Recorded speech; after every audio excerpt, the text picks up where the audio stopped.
The interesting argument about the whale, which is a mammal after all, it belongs to the same group of organisms as a dog, a human being, a chimpanzee, or a tiger.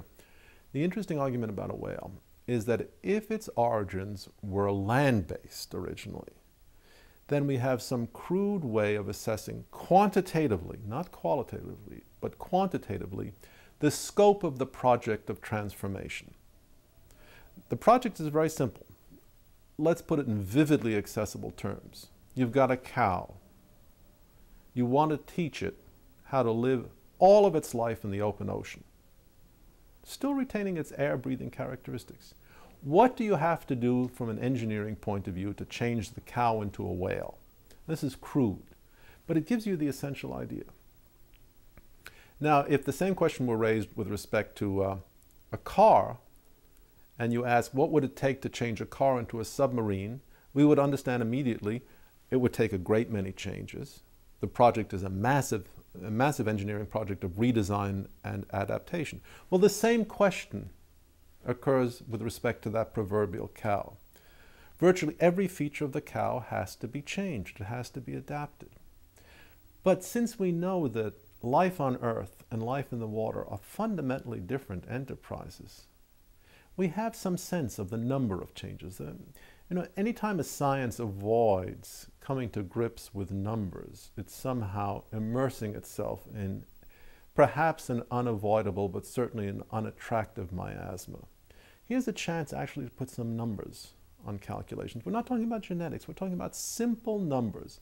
The skin has to change completely. It has to become impermeable to water. That's one change. Breathing apparatus has to change. A diving apparatus has to be put in place. Lactation systems have to be designed. The eyes have to be protected. The hearing has to be altered. Salivary organs have to be changed. Feeding mechanisms have to be changed. After all, a cow eats grass, a whale doesn't. As I say, I've tried to do some of these calculations. The calculations are certainly not hard. But they're interesting because I stopped at 50,000. That is morphological changes. And don't forget, these changes are not independent. They're all linked. If you change an organism's visual system, you have to change a great many parts of its cerebellum, its cerebrum, its nervous system. All of these changes are coordinated. So when we're talking about an evolutionary sequence such as this, what's interesting about the cow to whale transition, and I'm just using this as an easily accessible idea.